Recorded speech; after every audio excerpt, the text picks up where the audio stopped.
विघ्नान्धनिवारणे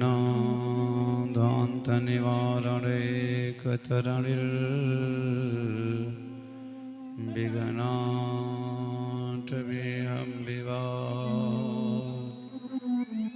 विघ्ना व्यालकुलाभिमानगरुणो विघ्ने विपञ्चाननो विघ्नो तुङ्गगिरिप्रभेदनपविल्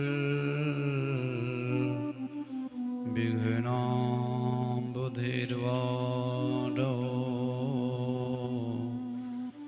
विघ्ना गगनप्रचण्डपवनो विघ्नेश्वरः पातु माम्। या कुन्देन्दुतुषारहारधवला या शुभ्रवस्त्रावृता या वीणावरदण्डमण्डितकरा या श्वेतपद्मासना या ब्रह्माच्युतशङ्करप्रभृतिभिः देवी सदा वन्दिता सा मां पातु सरस्वती भगवती निःशेषजाड्यापहा। अखण्डमण्डलाकारं व्याप्तं येन चराचरं तत्पदं दर्शितं येन तस्मै श्रीगुरवे नमः। माता रामो मत्पिता रामचन्द्रः स्वामी रामो मत्सखा रामचन्द्रः सर्वस्वं मे रामचन्द्रो दयालुः नान्यं जाने नैव जाने न जाने ध्येयं सदा परभवग्नमभीष्टदोहम् तीर्थास्पदं शिवविरिञ्चिनुतं शरण्यं भृत्यार्तिहं प्रणतपालभवाब्धिपोतं वन्दे महापुरुषते चरणारविन्दम्।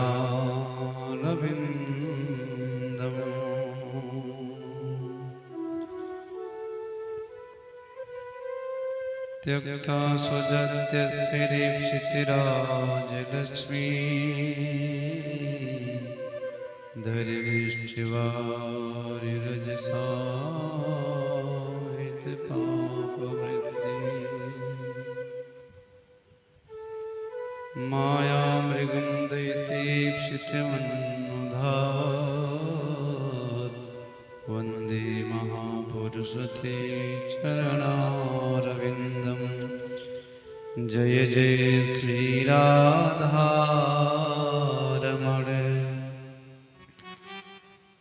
जय जय नवल किशोर जय गोपी चित्तचोर प्रभो श्री जय जय माखन चोर।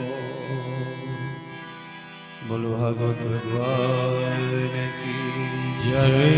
श्री राघवेंद्र सरकार की जय। परम मंगलमय परात्पर अखिलेश्वर अकारण करुणा वर्ण वाले भक्तवांछा कल्पतरु श्री तड़ित विनिंदित पीताम्बरधारी श्री बाल कृष्णलाल की वांगमयी प्रतिमूर्ति श्रीमद् भागवत महापुराण। मेरे प्यारे भक्तों, जब जन्म जन्मांतों का, कल्प कल्पांतों का, युग युगांतों का पुण्य पुंज एकत्रित होता है,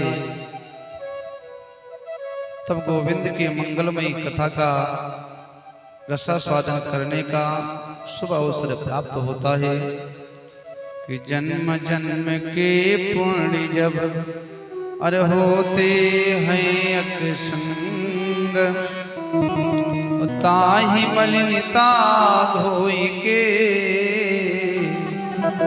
फिर भावे सत्संग। इसलिए जब तलक है जिंदगी फुर्सत न होगी काम से, और कुछ समय ऐसा निकालो प्रेम कर लो राम से। जहाँ पर सत्संग हो, गोविंद की कथा हो, वहाँ पर समय निकाल कर पहुँचने का प्रयास करना चाहिए। चलिए सर्वप्रथम अपने मन और वाणी को पवित्र करने के लिए 2 बार गोविंद के नाम का संकीर्तन, तदोपरांत प्रभु के मंगलमयी कथा का रसास्वादन किया जाएगा।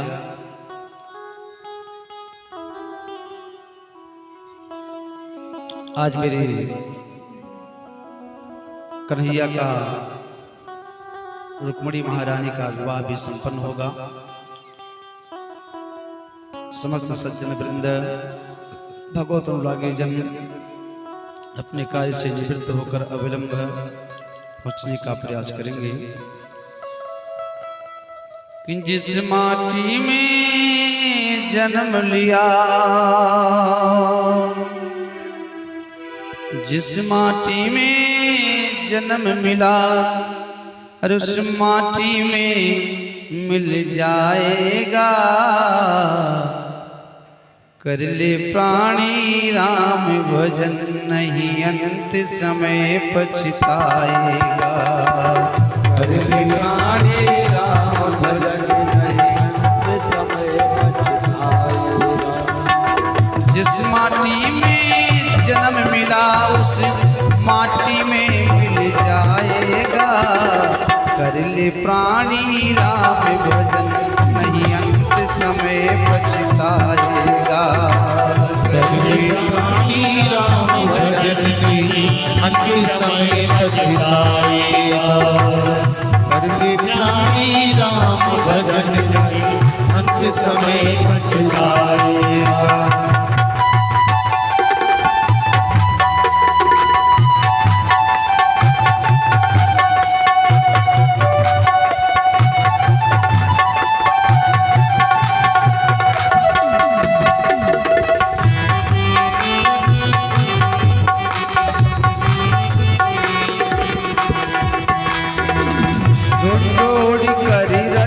कमाया, साथ नहीं कुछ ले जा पाया, साथ नहीं कुछ ले जा पाया, साथ नहीं कुछ ले जा पाया। जोड़ी जोड़ी करी रखा कमाया, साथ नहीं कुछ ले जा पाया, साथ नहीं कुछ ले जा पाया, साथ नहीं कुछ ले जा पाया। ये सोच सिकंदर के हौसले तो आली थे। ये सोच सिकंदर के हौसले तो आली थे, और जब गया दुनिया से तो दोनों हाथ खाली थे।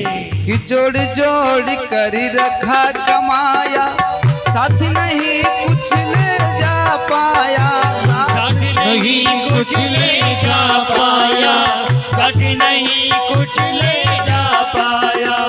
क्या तेरे, क्या तेरा, क्या मेरा प्यारे, क्या तेरा, क्या मेरा प्यारे। छूट यही सब जाएगा। कर ले प्राणी राम भजन, नहीं अंत समय पछताएगा। कर ले प्राणी राम भजन, नहीं अंत समय पछताएगा। जिस माटी में जन्म मिला उस माटी में मिल जाएगा। चले प्राणी राम भजन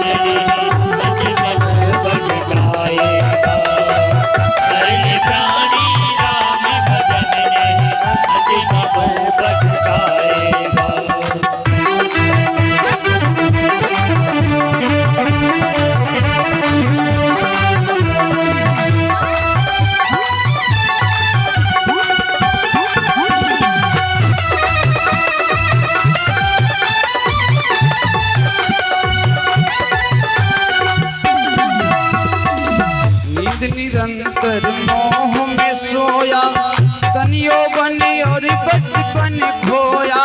तनियो बनी और बचपन खोया, तनियो बनी और बचपन खोया। नींद निरंतर मोह में सोया तनियो बनी और बचपन खोया। तनियो बनी और बचपन खोया, तनियो बनी और बचपन खोया। बीत रही है तेरी जवानी राम, बीत रही है तेरी जवानी और समझ कब आएगा। कर ले प्राणी राम भजन नहीं अंत समय पछताएगा। कर ले प्राणी राम भजन नहीं अंत समय पछताएगा।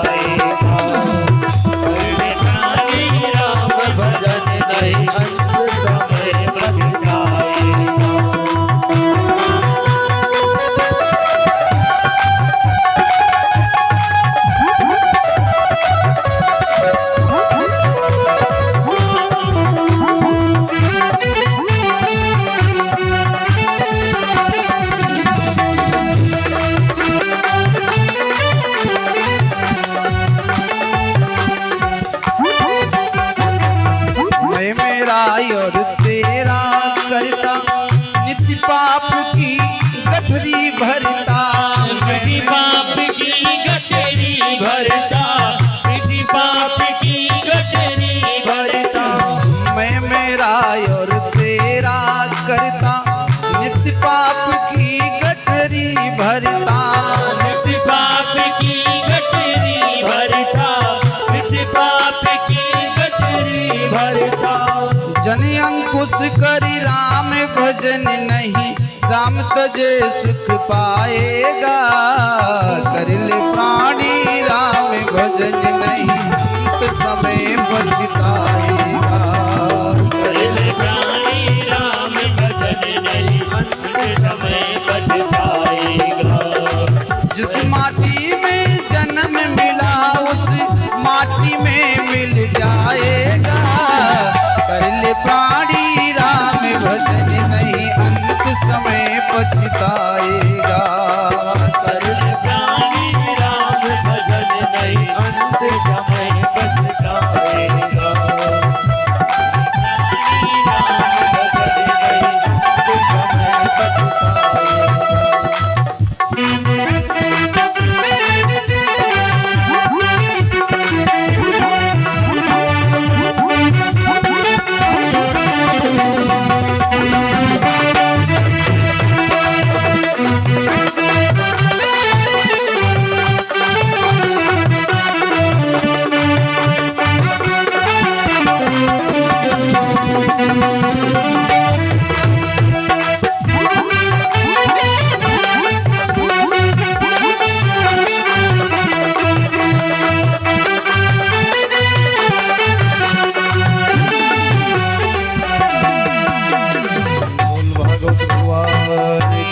जय राघवेंद्र सरकार की जय।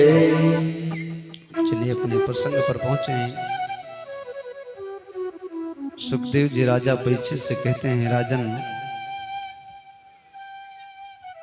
इधर जब इंद्र ने मेघों को भेजा कि जाकर देखो यदि वृंदावन जलमग्न हो गया हो, वृंदावन जल के द्वारा बह गया हो, दिखाई ना पड़ रहा हो, तो वर्षा को बंद कर दो, जल वृष्टि को रोक दीजिए। मेघों ने आकर देखा कि यहाँ तो धूल उड़ रही है। जाकर के कहते हैं महाराज, वृंदावन में तो धूल उड़ रही है। अब इंद्र बहुत दुखी हुआ। इंद्र समझ गया कि मैं पारब्रह्म परमेश्वर को कष्ट पहुंचाने का षड्यंत्र रचा, मुझसे कितनी बड़ी भूल हो गई। इंद्र ऐरावत हाथी पर बैठकर चल दिया, लेकिन जब ब्रिज के समीप पहुंचा तो इंद्र हाथी से उतर पड़े, पैदल चल दिए। ब्रिज के रज को उठाकर मस्तक में लगाए, पैदल चल दिए। कन्हैया के पास पहुंचे, चरणों में गिर गए। प्रभु, मुझसे बहुत बड़ी भूल हो गई, मेरी गलती को क्षमा करो। तो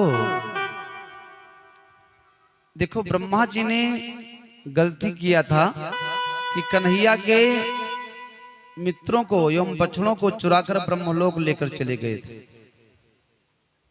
तो जितने बछड़ों, जितने ग्वाल बालों को ब्रह्मा जी ने चुराकर ब्रह्मलोक ले गए थे, उतने ही बछड़े, उतने ही ग्वाल बाल स्वयं कन्हैया बन गए। 1 वर्ष के बाद में ब्रह्मा जी पृथ्वी लोक पर आते हैं। उनको पता चलता है कि जिन बछड़ों को, जिन ग्वाल बालों को मैंने चुरा करके ब्रह्म लोक में कैद कर रखा हूं, उतने ही बछड़े, उतने ही ग्वाल बाल बिल्कुल उसी रूप में यहाँ उपस्थित हैं। तब ब्रह्मा जी समझ गए कि कन्हैया कोई साधारण बालक नहीं है, पार ब्रह्म परमेश्वर हैं। तो ब्रह्मा जी ने क्षमा मांगा, परिक्रमा किया। देखो, भगवान नारायण की 4 परिक्रमा की जाती है। एका चंड्या रवा सप्तो, तिस्रा काले विनायको, हरेश चतस कर्तव्यम, शिवस्य आर्ध प्रदक्षिणम। माता जी की 1 परिक्रमा, भगवान सूर्य की 7 परिक्रमा, भगवान गणेश की 3 परिक्रमा और शंकर जी की आधी प्रदक्षिणा की जाती है। अब ब्रह्मा जी भगवान कन्हैया की प्रदक्षिणा कर रहे थे। इति भूष्टि अभिमानम त्रिपरिक्रम पादयो। 3 ही परिक्रमा कर पाए कि भगवान नारायण ब्रह्मा जी के पास से चल दिए। मतलब उनसे वो संतुष्ट नहीं हुई। और आज इंद्र ने क्या किया था, बहुत तेजी से बारिश किया इंद्र ने कि सारे वृंदावन वासी बह जाएं, सबके प्राण निकल जाए। तो देखा जाए तो इंद्र ने और बहुत गलती की, बहुत बड़ी गलती की। लेकिन भगवान ने इंद्र को क्षमा कर दिया, ब्रह्मा जी को क्षमा नहीं की, उनसे प्रसन्न नहीं हुई। क्यों? क्योंकि ब्रह्मा जी के गलती करने से कन्हैया के जो ग्वाल बाल थे, जो मित्र थे ना,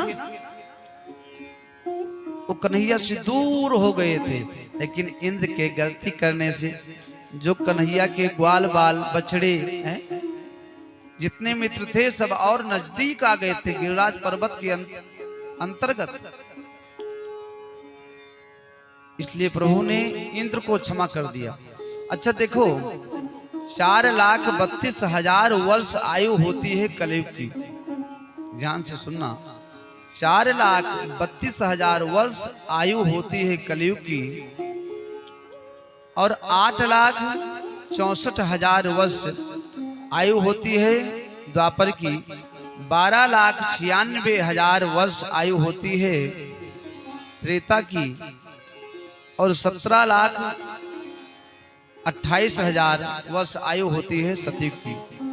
चारों मिलाओ तो 1 चतुर्युगी होता है। और जब ये चतुर्युगी जो है 72 बार व्यतीत होती है, तब 1 मनवंतर होता है। तब 1 इंद्र बदल जाते हैं। और जब 14 इंद्र बदल जाते हैं तब ब्रह्मा जी का एक दिन होता है। अब उस हिसाब से देखा जाए तो ब्रह्मा जी के आगे इंद्र बहुत छोटे हैं, लेकिन इंद्र को भगवान ने क्षमा कर दिया, ब्रह्मा जी को क्षमा नहीं किए सो को उदारे जग माही सो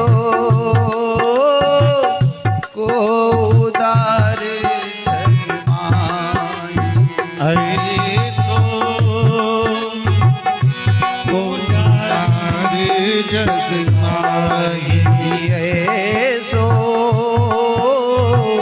को उदारे जग माही ऐसो उदारी जग माही बिन सेवा जो द्रवहि दीने परे बिन सेवा जो वही दीन राम सरिसी को नाही ऐसो को उदार जग माही ऐसो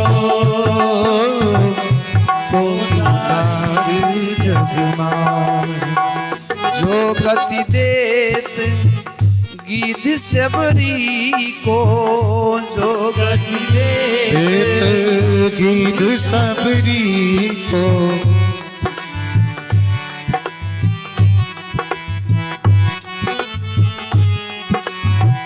ऐसो को उदार जग माही ऐसो उदार जग माही ऐसो उदार जग माही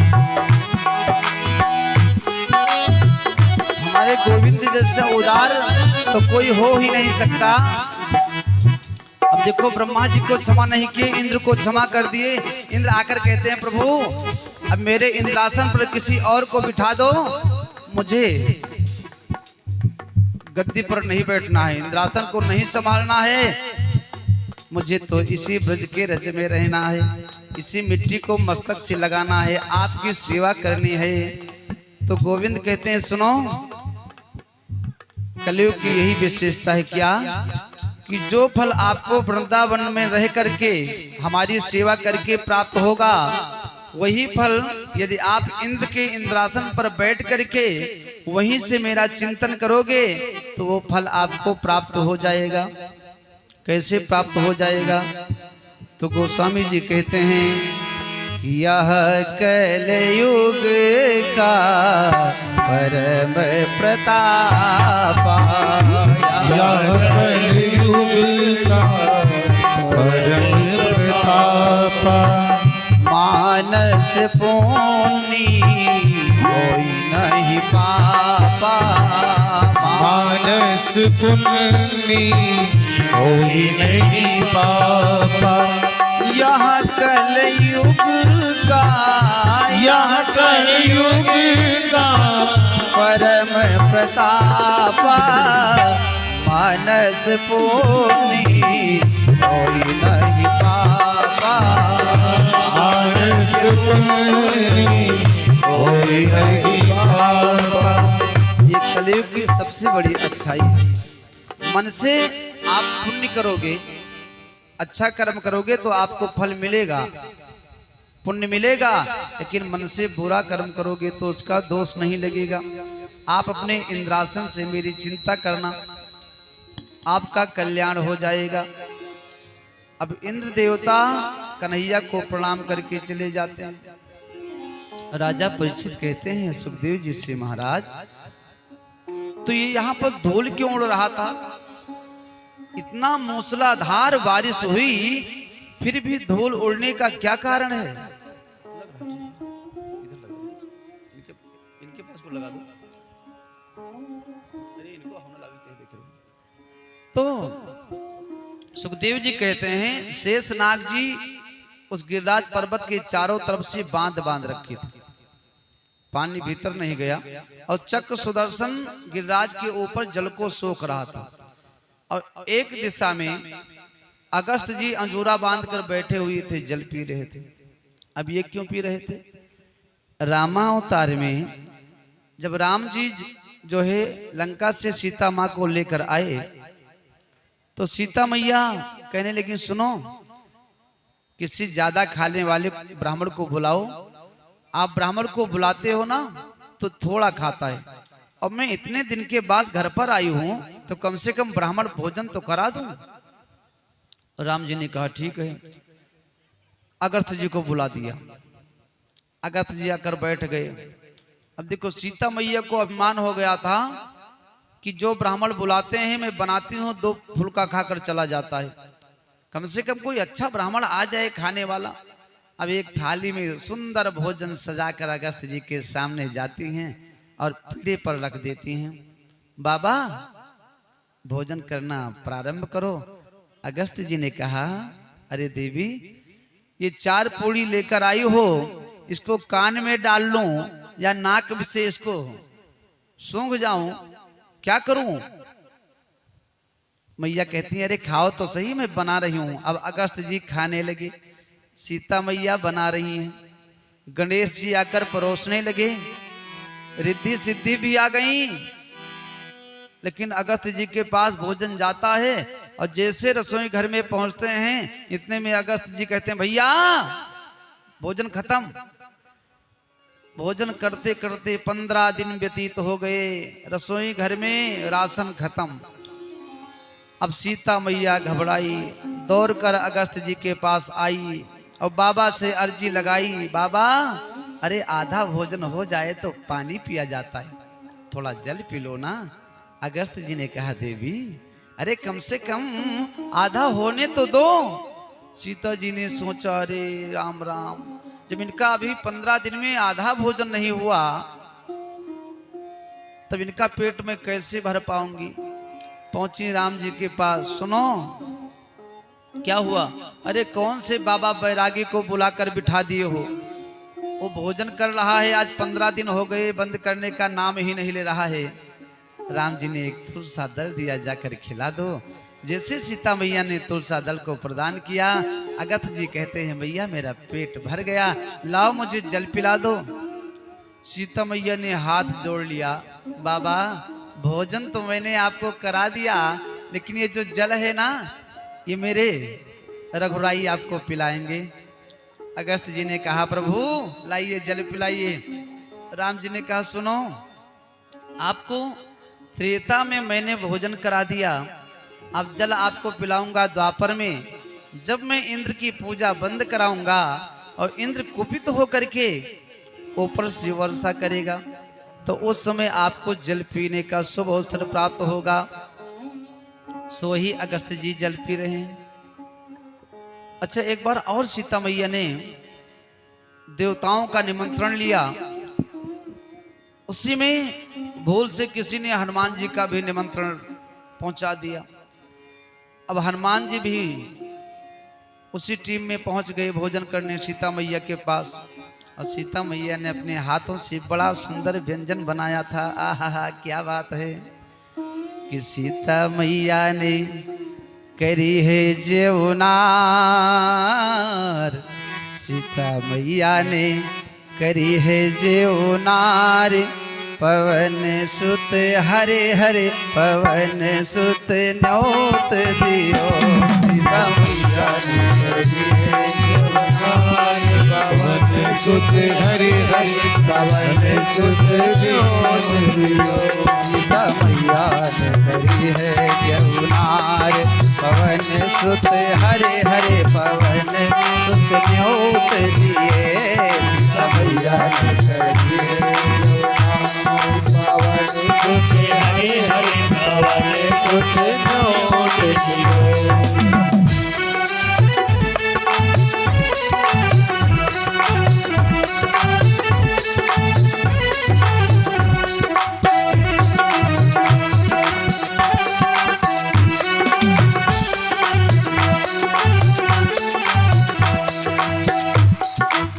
सुनो, सारे देवताओं को निमंत्रण दिया गया। किनको किनको? ब्रह्मा न्योते, विष्णु न्योते, न्योते भोलेनाथ। ब्रह्मा न्योते, विष्णु न्योते, न्योते भोलेनाथ। ब्रह्मा न्योते, विष्णु न्योते, न्योते भोलेनाथ। ब्रह्मा न्योते, विष्णु न्योते, न्योते भोलेनाथ। सारी वानर सेना न्योती, सारी वानर सेना न्योती, न्योती दिए हनुमान पवन सुत, हरे हरे पवन सुत न्योती दिए। सीता मैया ने करी है जवनार, पवन सुत हरे हरे पवन सुत न्योत दिए।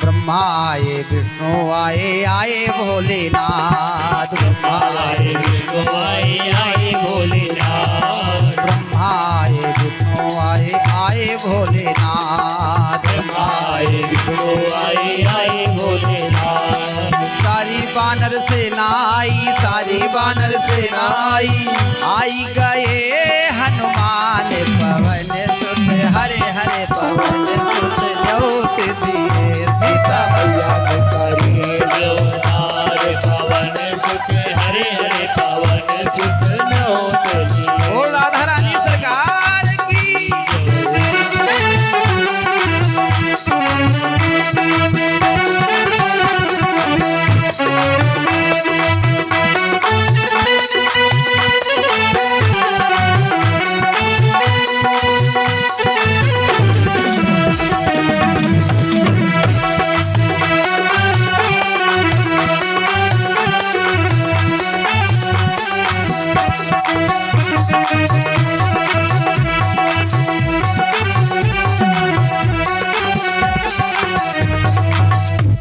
भोजन में जानते हो क्या क्या परोसा गया है?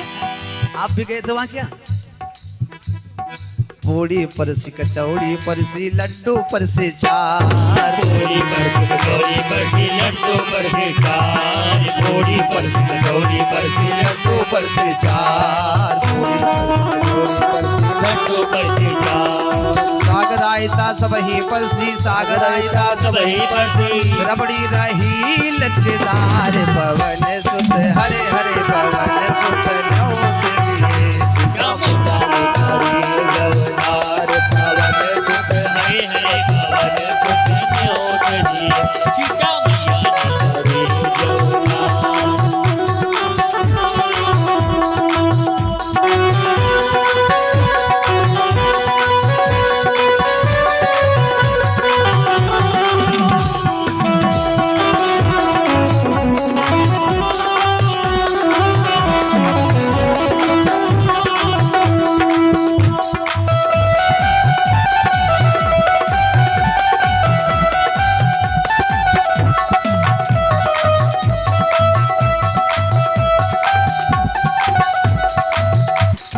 ब्रह्मा खा गए, विष्णु खा गए, खा के भोलेनाथ। ब्रह्मा खा गए, विष्णु खा गए भोलेनाथ।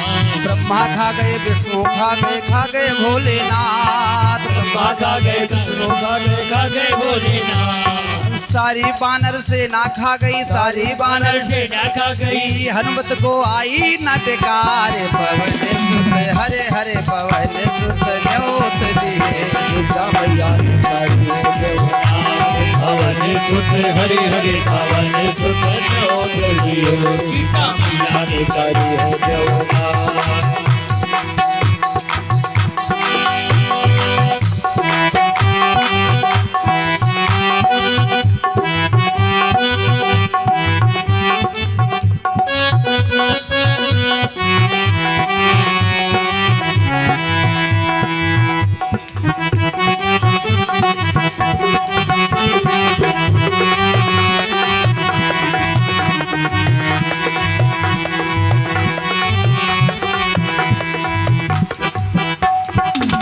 भंडारे सब खाली हो गए, सीता गई घबराए। भंडारे सब खाली हो गए, सीता गई घबराए। भंडारे सब खाली हो गए, सीता गई घबराए। भंडारे सब खाली हो गए, सीता गई घबराए। दौड़ी दौड़ी राम ढिंग पहुंची, दौड़ी दौड़ी राम ढिंग पहुंची, हनुमत को आई नाटकार। पवन सुत हरे हरे पवन सुत निहोत दिए, सीता मैया ने करिए जवनार। पवन सुत हरे हरे, पवन सुत हरे हरे, पवन सुत सीता मैया ने करिए जवनार। पवन सुत हरे हरे, पवन सुत हरे हरे, पवन सीता मैया ने करिए।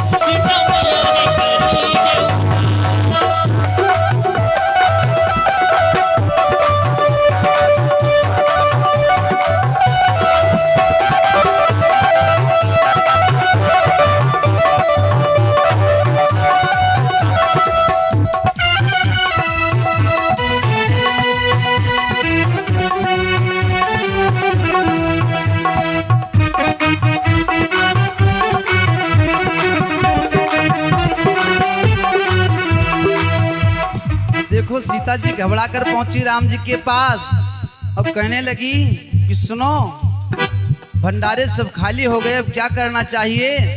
तो राम जी कहते हैं, सुनो सिया जी, सुनो सिया जी, सुनो सिया मेरी बात। सुनो सिया जी, सुनो सिया जी, सुनो सिया मेरी बात। सुनो सिया जी, सुनो सिया जी, सुनो सिया मेरी बात। सुनो सिया जी, सुनो सिया जी, सुनो सिया मेरी बात।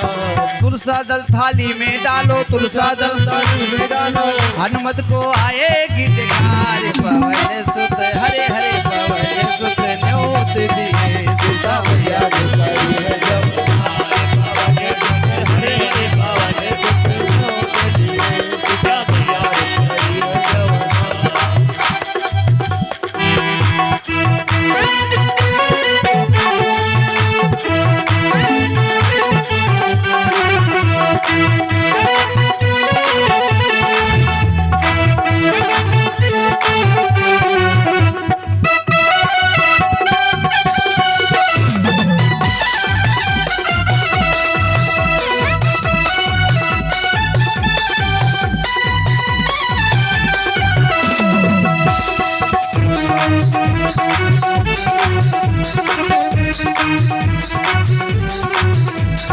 भागवत भगवान की जय। राघवेंद्र सरकार की जय। अब सुखदेव स्वामी राजा परीक्षित से कहते हैं कि एक दिन की बात है, एकादशी का व्रत की। एकादशी आप सब रहते हैं ना, एकादशी का व्रत सबको करना चाहिए। महीने में 2 बार आती है, तो एकादशी का व्रत सबको करना चाहिए। एकादशी को यदि अन्न खाने की बात छोड़ो, यदि हाथ से छू लिया जाए, अन्न को स्पर्श कर लिया जाए, तो पाप लग जाता है। क्योंकि एकादशी को पाप अन्न के ऊपर आकर बैठता है, इसलिए अन्न खाने की बात तो छोड़ो, उस दिन छूना नहीं चाहिए। नंद बाबा एकादशी का व्रत की, कार्तिक शुक्ल पक्ष की एकादशी का व्रत किए कि एकादश्याम निराहारो संभ्यर्चे जनार्दना स्नातुं नंदस्तु कालिंद्या द्वादश्याम जलिमा विशत। एकादशी का व्रत किए, अर्धरात्रि में एकादशी समाप्त हुई, द्वादशी जैसे लगी तो नंद बाबा स्नान करने चले गए। यमुना में डुबकी लगाए और जैसे डुबकी लगाए तो वरुण देवता के गण जल में घूम रहे थे, पकड़कर नंद बाबा को वरुण लोक लेकर चले गए। सुबह हुआ, नंद बाबा वापिस नहीं आए। कन्हैया को पता चला तो प्रभु हमारे सीधे वरुण लोक में पहुंचे। वरुण के पास तो देख रहे हैं कि मेरे पिताश्री को हाथ पांव में रस्सी बांधकर वरुण देवता पृथ्वी पर लिटाए हुए हैं। अब वरुण देवता ने जैसे कन्हैया को देखा, अपने सिंहासन से उतर कर आया, चरणों में प्रणाम किया और गोविंद को ले जाकर के अपने सिंहासन पर बिठाया और वरुण देवता कहने लगे, प्रभु मैं आपकी क्या सेवा करूं? कन्हैया मन में सोच रहे हैं कि तो मेरी तो बड़ी सेवा की बात कर रहा है और मेरे पिताजी को रस्सी से बांधकर जमीन में पटक रखा है। अरे भैया, सेवा करना चाहते हो तो मेरी यही सेवा है, मेरे पिताजी को पहले छोड़ दो। अब वरुण देवता कहते हैं, आपके पिताजी? अरे वो जो रस्सी से बंधे पड़े हैं वो मेरे पिताजी हैं।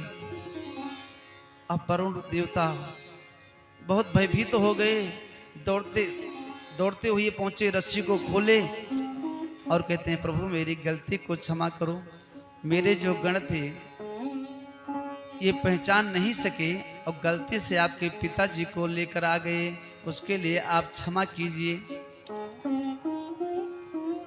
परमात्मा से हाथ जोड़कर प्रणाम किया, प्रार्थना किया तो हमारे कन्हैया तो बड़े उदार हैं, वरुण देवता को क्षमा कर दिए। पिताजी को लेकर के जब कन्हैया पहुंचे घर पर, तब नंद बाबा ने ग्वाल वालों से कहा, अरे भैया कल मैं स्नान करने गया तो वरुण देवता के गण हमको पकड़ कर ले गए, रस्सी से बांधकर जमीन में पटक दिए। अब ये कन्वा कन्हैया जब गया ना, तब इसकी ना जाने कहां से परिचय निकल आई कि इसको तो ले जाकर के ऊंचे सिंहासन पर बिठाई और बड़ा इसका पूजन अर्चन बंदन आरती की। तो इसकी परिचय भैया बहुत लंबी है, हमें लगता है। अब ग्वाल बाल पहुंचे कन्हैया से, कहते हैं, सुनो कन्हैया, हमने सुना कि आपका सम्मान वरुण देवता ने भी किया। कन्हैया ने कहा, और क्या? तो क्या आप भगवान हो? कन्हैया ने कहा, हाँ मैं भगवान हूं। तो ग्वाल बाल कहते हैं, फिर आप अपने बैकुंठ का दर्शन हमें करा दो। आप करना चाहते हो? हाँ, तो चलो इस कुंड में स्नान करो। अब जैसे ग्वाल बालों ने कुंड में डुबकी लगाई तो सीधे पहुंच गए बैकुंठ।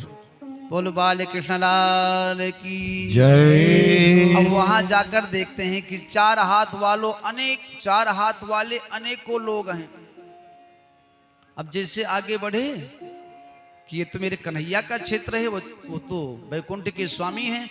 एक द्वारपाल ने कहा, खबरदार, भीतर नहीं जा सकते हो। अब कोई भीतर ना जाने दे, कोई बात करने को राजी ही नहीं है। अच्छा, वहां की भाषा को ये समझ भी नहीं पाए। अब सोचने लगे कि अब मैं क्या करूं। फिर एक ने कहा, हे भैया, ये बैकुंठ से अच्छा तो अपना वृंदावन ही है। तब ग्वाल बाल वहां से प्रार्थना करते हैं, हे प्रभु, हे गोविंद, आप मुझे किसी प्रकार वृंदावन पहुंचा दीजिए। मुरली बजाने वाले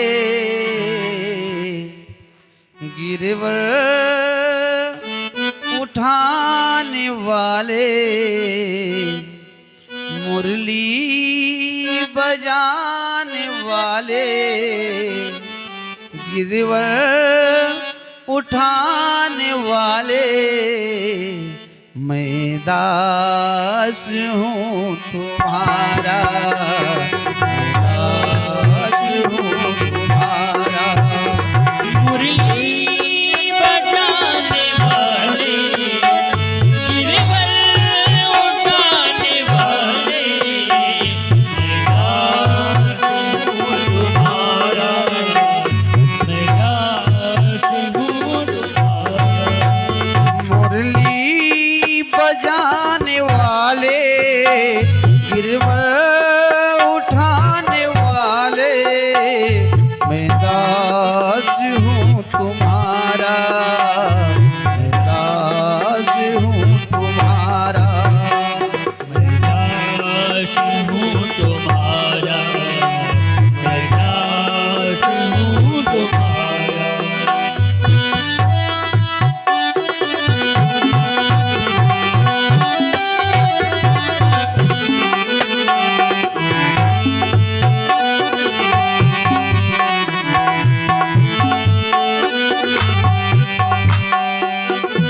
ढूंढ लिया सारा जग मैंने, दर्शन तेरा पाया। सारा जग मैंने दर्शन तेरा पाया। ढूंढ लिया सारा जग मैंने दर्शन तेरा पाया।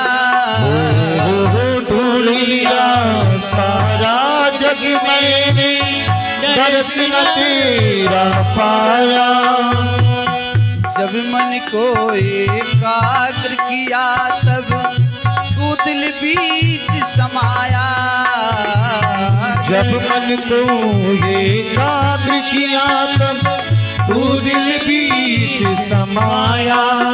सर्वत्र रहने वाले सारे बिहारी प्यारे।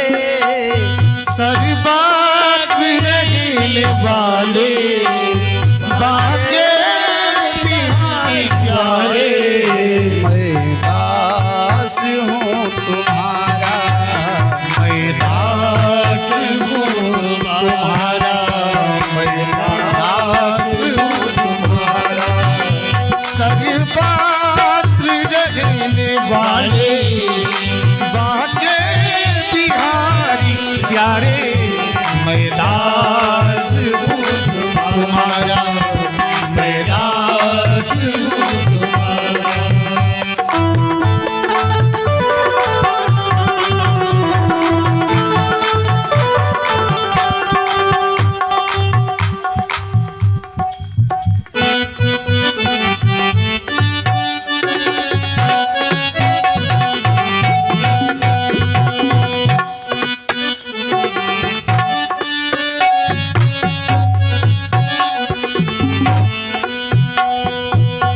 तेरी माया ने प्रभु मुझको जग में खूब नचाया। तेरी माया ने प्रभु मुझको जग में खूब नचाया। तीन बंधु जग तारन मैंने नाम तुम्हारा गाया। दीन बंधु जग तारन नाम तुम्हारा गाया। ओ पार करने वाले, पार करने वाले राधा रमण हमारे। राधा रमण हमारे। मैं दास हूँ तुम्हारा, मैं दास हूँ तुम्हारा, दास हूँ तुम्हारा। मुरली बजाने वाले, गिरवर उठाने वाले। मैं दास हूँ तुम्हारा, मैं दास हूँ तुम्हारा, दास हूँ तुम्हारा।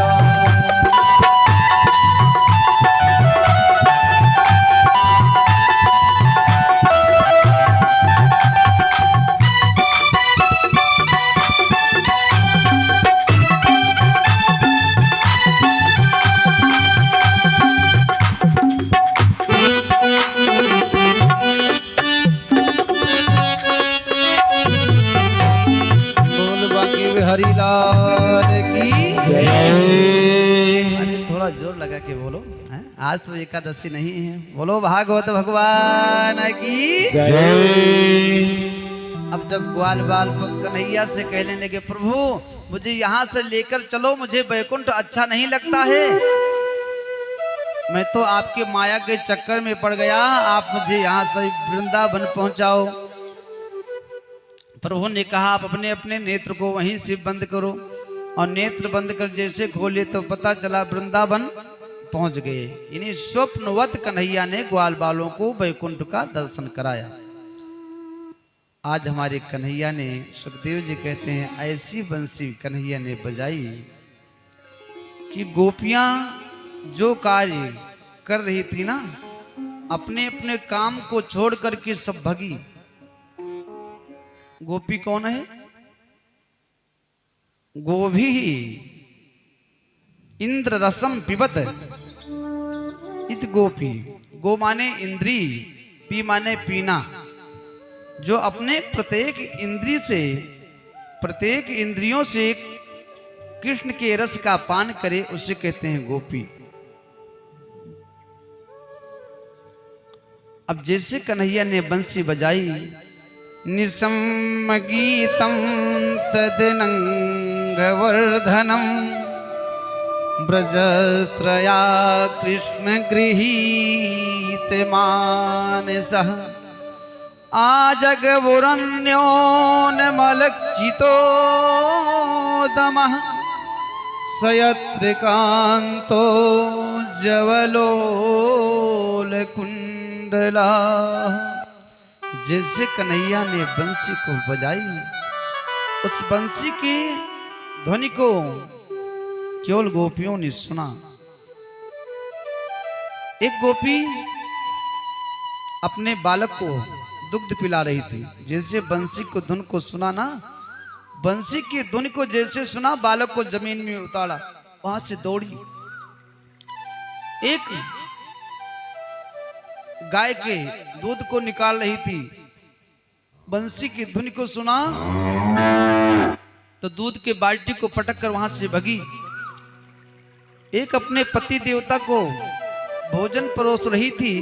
पति देवता ने कहा, सुनो क्या है, दाल में थोड़ा जो है नमक कम है और नमक डाल दो। सब कुछ भूल गई, एक मुट्ठी शक्कर लेकर आई, दाल में डाल दी, वहां से भगी। एक गोपी जाने लगी तो पति देवता ने उसको कमरे में बंद कर दिया। तो उस गोपी ने अपने शरीर को छोड़ दिया, कहा आपको इस शरीर से प्रेम है तो शहद लगा लो और मधु लगा करके प्रेम से चाटो, और मैं तो यहां से चली। शरीर को छोड़कर कन्हैया से मिलने के लिए प्रस्थान किया।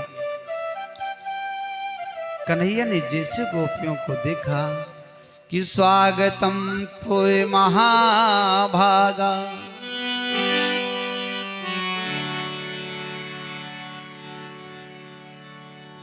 हे महाभागा आप क्यों यहां पर आई हो, आपका स्वागत है।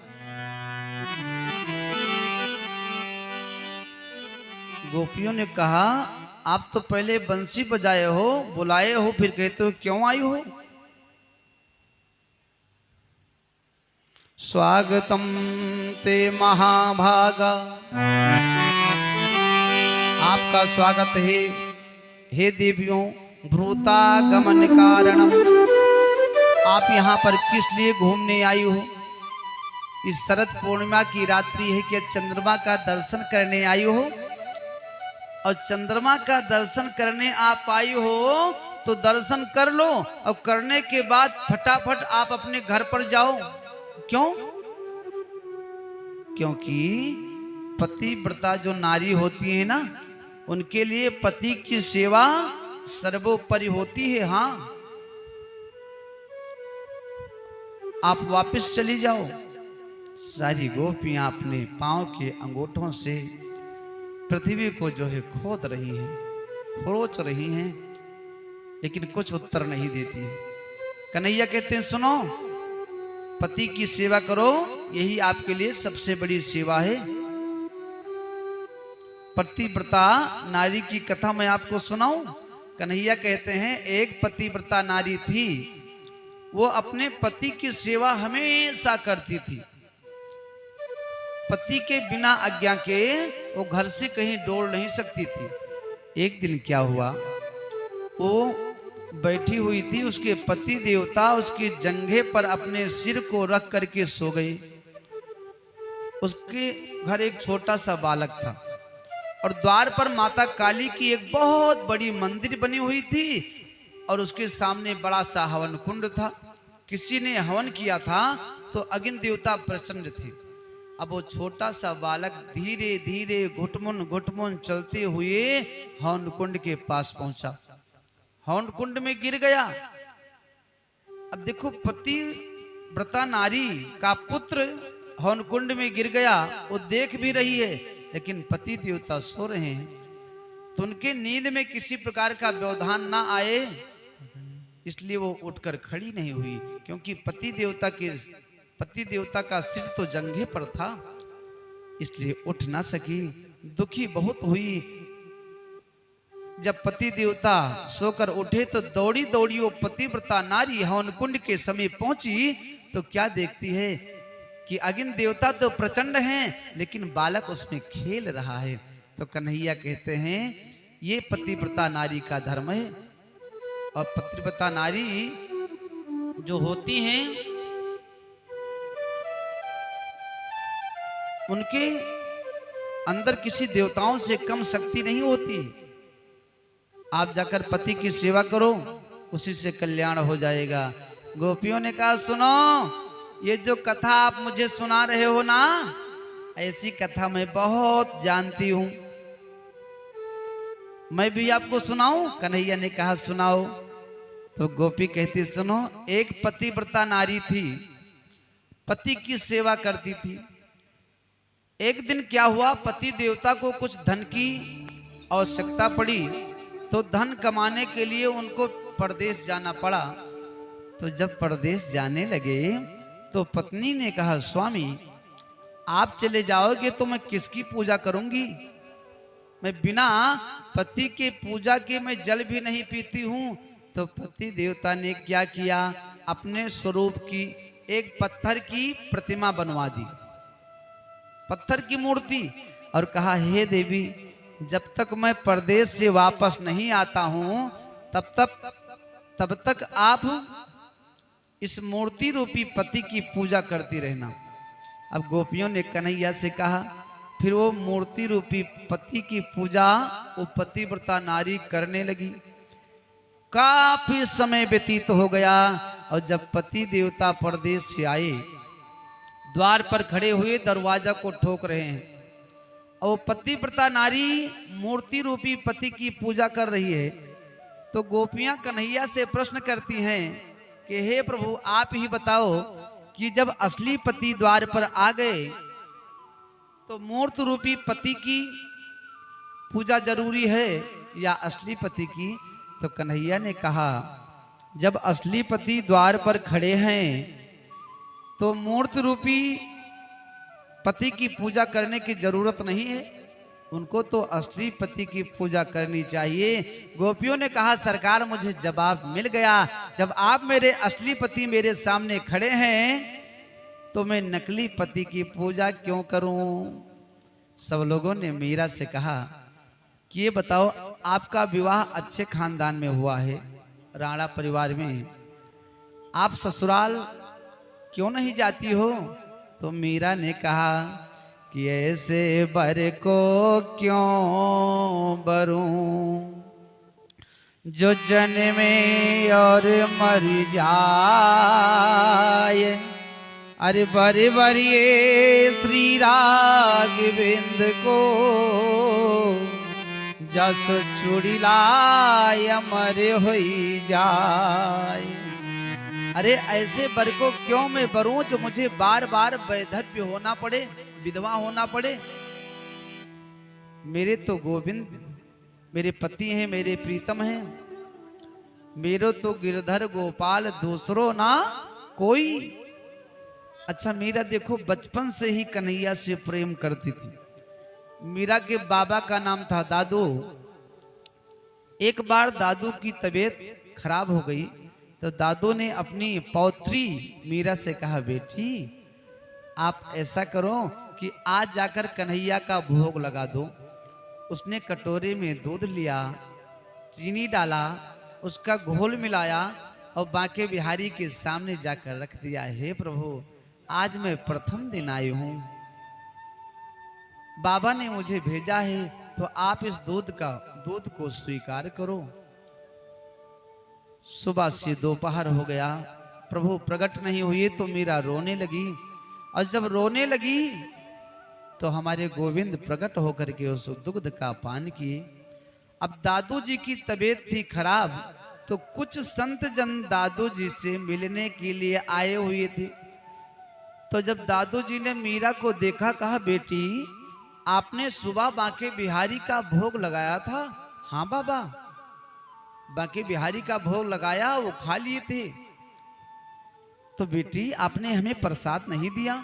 मीरा ने कहा बाबा जो मैं लेकर गई थी ना सब उन्होंने खा लिया, कुछ नहीं छोड़ा। दादू ने डांटा, अरे पागल हो गई है, तू झूठ बोल रही है। मीरा ने कहा, नहीं बाबा, मैं झूठ नहीं बोलती हूं। तो वहां पर जितने लोग थे ना सब हंसने लगे कि दादू जी से कहने लगे हंसकर, सुनो ये छोटी बच्ची है, मत डांटो, पी लिया होगा, जाने दो। दादू जी कहने लगे, पी ले, मुझे कोई चिंता नहीं है, लेकिन झूठ ना बोले, ये तो मुझसे झूठ बोल रही है। मीरा कहती है, बाबा मैं झूठ नहीं बोलती हूं, मैं आपसे सच कह रही हूं कि दूध को प्रभु ने प्रकट होकर पिया है। तो दादू ने कहा, आप झूठ बोल रहे हो, फिर से दूध लेकर आओ, मुझे दिखाओ, मैं देखूं भगवान कैसे प्रकट होकर के तुमसे दूध पीते हैं। अब मीरा जाती है, दोबारा कटोरे में दूध लेकर आती है। आगे आगे मीरा जा रही है और पीछे पीछे दादू जी और अनेकों संत।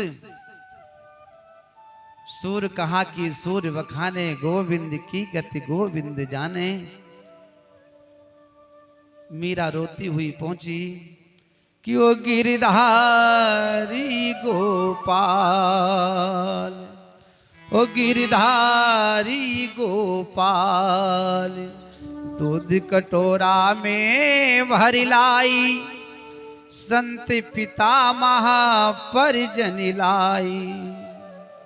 हे कन्हाई सारो समाज, अरे मेरो उपहास करेगो, गिरधारी गोपाल। प्रथम पात्र में शेष न छोड़ा, अब क्यों पीने से मुख मोड़ा। अरे पीले थोड़ा दूध देवता, तेरो काह बिगड़ेगो, गिरधारी गोपाल। कि मंदिर में मेरी रुचि राखी, मंदिर में मेरी रुचि राखी, लखी न काहू ने यह झांकी। कि तुझ बिन यह विनीत मीरा को, अरे साखी कौन भरेगो, गिरधारी गोपाल। अब इतना कहते कहते मीरा मूर्छित हो गई, पृथ्वी पर गिर पड़ी। सारे संतजन हंसने लगे और दादू जी से कहने लगे, तेरी जो नातिन है ना, पौत्री, ये पागल हो गई, इसका दवा कराओ। लेकिन संत जन कहते हैं, किसी के ऊपर कभी हंसना नहीं चाहिए, किसी के भक्ति का उपहास नहीं उड़ाना चाहिए। क्या हुआ कि हिले राजमहल, हिले राजमहल, डुले खम्भ श्री मंदिर के। मंदिर हिलने लगा, खम्भ डगमगाने लगा। हिले राजमहल, डुले खम्भ श्री मंदिर के, खुले दिव्य दर्शन के सबहू के द्वारे हैं। और दर्शक विनीत भव्य भाव में भुलाए गए, ऐसे अकुलाए गए पीत पटवारो हैं। और एक ही नख पर गोवर्धन धार्यो, जिन सुचारी भुज मीरा के प्रेम में पसार्यो हैं। भगवान प्रकट हो गए कि दो भुज से पैसे भरा, अरे लीन हो पात्र उठाए, और दो भुज से गोपाल जी, अरे मीरा ही रहो जगाए। अब दो भुजा से तो दूध के पात्र को उठाकर गोविंद पीने लगे और दो हाथों से मीरा जी को उठा रहे हैं। अब दादू जी दौड़कर बाहर आए। जब मीरा जी मूर्छित हो गई थी तब संत जन बाहर आ गए थे हंसते हुए, और दादू जी वहीं खड़े थे। इस दृश्य को जैसे दादू जी ने देखा, दौड़कर बाहर आए और कहने लगे, जाकर देखो जोगी भोगी तपसी ज्ञानी त्यागी और आज विधाता की सृष्टि में दादू जी बड़भागी, आज मैं धन्य हो गया। और उसी दिन से दादू जी ने मीरा से कहा, बेटी आज से बांके बिहारी का भोग तुम्ही को लगाना है। और दादू जी कहने लगे कि भक्ति भावना हृदय में भर कर अरे आई मीरा बाई, और जिसने मेरी जन्म जन्म की पूजा सफल बनाई। तो मीरा जी बचपन से ही कन्हैया की पूजा करती थी। आज गोपियां कहती हैं, प्रभु मेरे असली पति मेरे सामने खड़े हैं, तब मैं नकली पति की पूजा क्यों करूं? तो कन्हैया कहते हैं, स्वागतम ते महाभागा प्रियम किम करिवाणिवा, ब्रजस्यानाम वयम कश्चित ब्रूतागमन कारणम। कन्हैया कहते हैं, लेकिन आप किस लिए आई हो जंगल में घूमने, ये बताओ।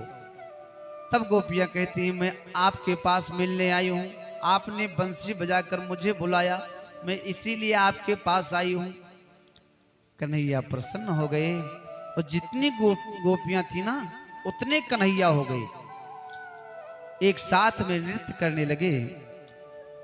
तो गोपियों ने सोचा कि देखो शायद कन्हैया मुझसे बहुत प्रेम करते हैं। अब जितनी गोपियां हैं उतने कन्हैया हैं, लेकिन एक एक गोपी अलग अलग सोच रही है कि शायद कन्हैया हमसे ही प्रेम करते हैं, सबको छोड़कर मेरे पास आ गए हैं। तो उनको अभिमान हो गया कि कन्हैया मुझसे बहुत प्रेम करते हैं, मेरे बिना तो ये रह ही नहीं पाएंगे। तो जब गोपियों को अभिमान हुआ तो कन्हैया गोपियों को छोड़कर राधा रानी को लेकर के वहां से अंतर ध्यान हो गए। अब गोपियां कन्हैया को ढूंढ रही हैं, अरे कन्हैया आप मुझे छोड़कर कहां चले गए? और जब कन्हैया नहीं मिले तो गोपियां रोने लगी और कहती हैं, हे प्रीतम मुझसे बहुत बड़ी भूल हो गई, मैंने नाहक में अभिमान किया। आप तो सब कुछ जानने वाले हो, हे केशो आप कहीं भी हो वहां से मेरी गलती को क्षमा करते हुए आप मेरे पास पहुंचने का प्रयास करें, मेरे पास पहुंचने की कृपा करें। अब कन्हैया नहीं आए तो गोपियां रोती हुई पहुंचती हैं पीपल के पास। हे वृक्षराज क्या आपने मेरे प्रीतम को देखा है? फिर पहुंचती हैं तुलसी के पास, कहती हैं, हे तुलसी क्या आपने मेरे प्रीतम को देखा? इतने में हवा आ गई और तुलसी का वृक्ष हिलने लगा। जब तुलसी का वृक्ष हिलने लगा तो एक गोपी ने कहा, सुनो ये तो मेरी सवत है, तो ये मेरे प्रीतम का पता नहीं बताएगी। फिर गोपियां कहती हैं कि मुरली बजा के मोहना, अरे मुरली बजा के मोहना, तूने कर लिया किनारा। मुरली बजा के मोहना, तूने कर लिया किनारा। अपनों से हाय कैसा, अपनों से हाय कैसा व्यवहार है तुम्हारा। मुरली बजा के मोहना, कर लिया किनारा। मुरली बजा के मोहना।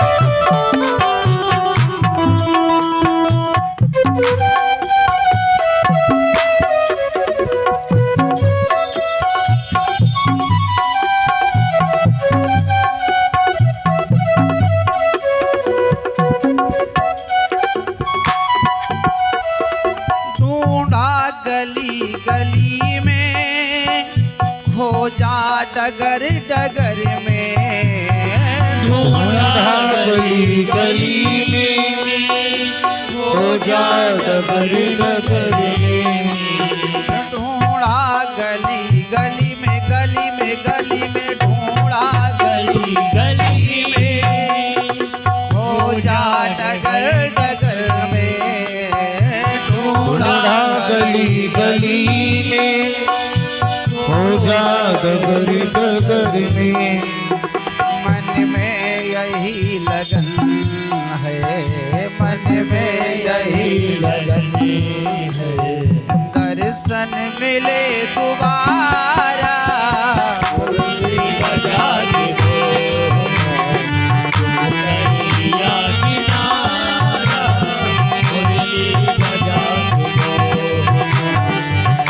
कर लिया ठिकाना, मुरली बजा के मोहना।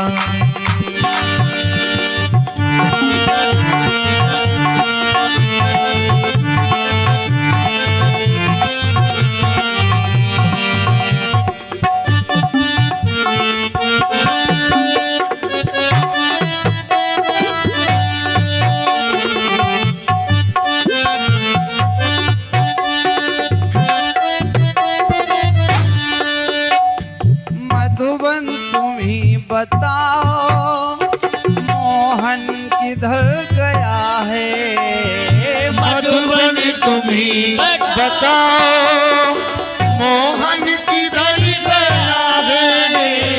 मधुबन तुम ही बताओ बताओ बताओ, मधुबन तुम ही बताओ, मोहन किधर गया है, कैसे झुलस गया है, कैसे झुलस गया है, कोमल बदन तुम्हारा, मुरली बजा के बोला, कर लिया किनारा, मुरली बजा के कर लिया ठिकाना,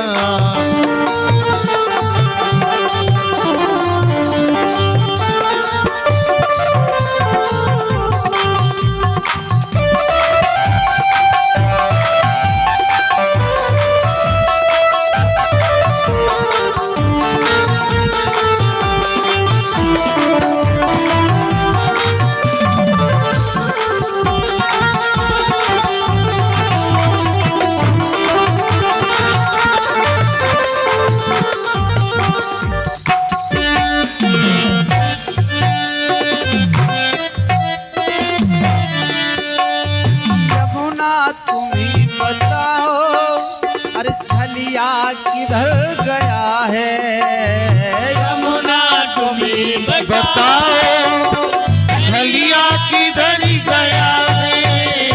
यमुना तुम ही बताओ छलिया किधर गया है, यमुना तुम ही बताओ छलिया किधर गया है। तुम भी द्रवित हुई हो, तुम भी द्रवित हुई हो, कहती है नील धारा, मुरली बजा के बोला, कलिया किनारा, मुरली बजा के बोला, मुरली बजा के मोहना, क्यों कर लिया ठिकाना, मुरली बजा के मोहना।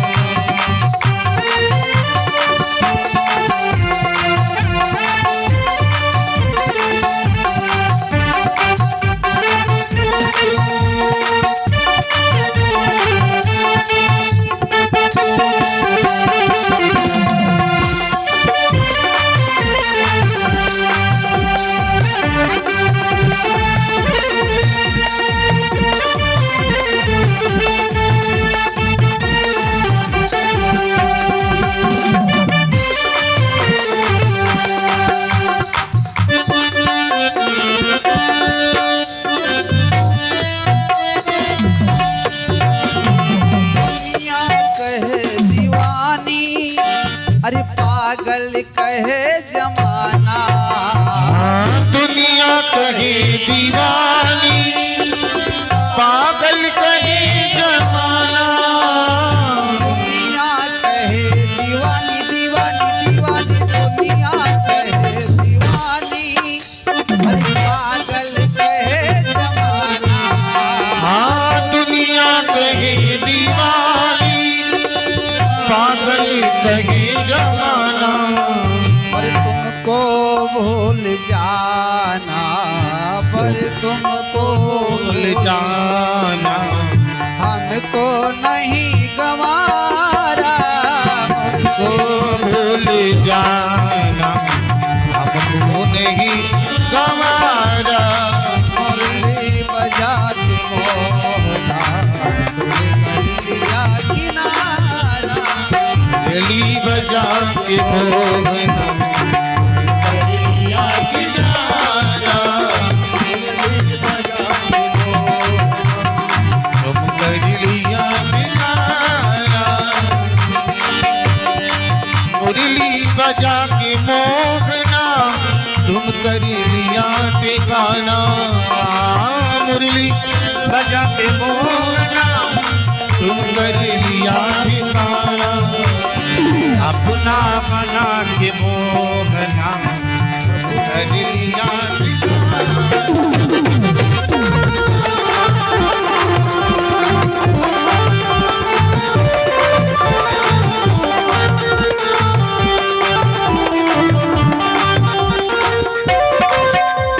सारी गोपियां रो रही हैं और इधर राधा रानी को भी मान हो गया कि कन्हैया गोपियों को छोड़कर मेरे साथ में भ्रमण कर रहे हैं।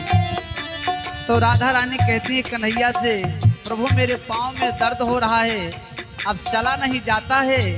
कन्हैया ने कहा सुनो, आप आओ मेरे कंधे पे बैठ लो। जैसे राधा रानी कन्हैया के कंधे पे बैठने के लिए अपने पाँव को उठाती हैं, हमारे कन्हैया अंतर ध्यान हो जाते हैं। इधर राधा रानी रोने लगती है। गोपियाँ रोती हुई जब आगे बढ़ती हैं तो रास्ते में राधा रानी मिल जाती हैं। तो गोपियाँ कहती हैं, राधा तुम ही बताओ, छलिया किधर गया है। हाँ राधा तुम्ही बताओ, वो छलिया किधर गया है। राधा तुम ही बताओ, छलिया किधर गया है। ओ राधा तुम्ही बताओ, वो छलिया किधर गया है। भीतर भीत हुई हो तुम भी रहित हुई हो, कहती है अश्रुधारा। भी रहित हुई हो, कहती है अश्रुधारा। मुरली बजा के मोहना, तुमने कर लिया किनारा। मुरली बजा के मोहना, तुम कर लिया किनारा। अब कन्हैया राधा रानी और गोपियों से अंतर ध्यान। अब सारी गोपियां कन्हैया को ढूंढ रही हैं, इतना तन्मय हो गई कन्हैया की याद में कि एक कहती है मैं कन्हैया हूं। गिरिराज मैंने उठा लिया, सब लोग गिरिराज के भीतर आ जाओ। दूसरी ने कहा मैं पूतना हूं, कन्हैया का हरण करूंगी। दूसरी ने क्या किया, पूतना को उठाकर पटक दिया कन्हैया बनकर कि मैं कन्हैया हूं, तुमको छोड़ूंगी नहीं, तुम्हें मार डालूंगी। अब सारी गोपियां अपने आप में कृष्ण का दर्शन कर रही हैं। लाली देखने मैं गई, मैं भी हो गई लाल। अपने आप में सब तन्मय हो गई, सब कन्हैया का दर्शन कर रही हैं। अब कहते हैं कन्हैया से सुनो, आप ये सोच रहे हो कि गोपियां हमसे प्रेम नहीं कर रही हैं। प्रेम तो सच्चा करता था महाराज दशरथ, जो मेरे वियोग में अपने शरीर का त्याग कर दिया। तो गोपियां कहती हैं, ये बताओ क्या सीता जी आपसे प्रेम नहीं करती थी? जब लंका में हनुमान जी पहुंचे, सीता का पता लगाकर राम जी के पास पहुंचे बताने के लिए, तो राम जी ने हनुमान जी से कहा, सुनो हनुमान जी, बताओ मेरी सीता कैसी है? वो तो मेरे बिना नहीं रह पाएगी, वो तो मर गई होगी। तो हनुमान जी कहते हैं, प्रभु सीता मैया तो अब तक मर जाती, लेकिन आपके नाम का जो पहरेदार है ना, आपका नाम रूपी जो पहरेदार है, वो सीता मैया के प्राण को बाहर निकलने ही नहीं देता है। कि नाम पाहरो दिवस पुनि, अरे ध्यान तुम्हारे कपाट, लोचन निज पद जंत्रित, तो प्राण जाही के ही बाट। नाम पाहरो दिवस पुनि, आपका नाम रूपी पहरेदार सीता जी के प्राण की रक्षा कर रहा है, और जब पहरेदार को धक्का देकर के प्राण निकलना चाहता है तो आपका ध्यान रूपी कपाट बंद हो जाता है, तो प्राण निकले कैसे? तो गोपियां कहती हैं, वही हालत मेरी है। और सुनो, संतों ने कहा है कि जिस आपकी कथा जो है ना, वो भक्तों को अमरत्व प्रदान करती है। क्या प्रदान करती है? अमरत्व। तो आपकी कथा जब तक मेरे हृदय में चल रही है, तब तक मेरे प्राण कैसे निकल सकते हैं? तब कथा अमृता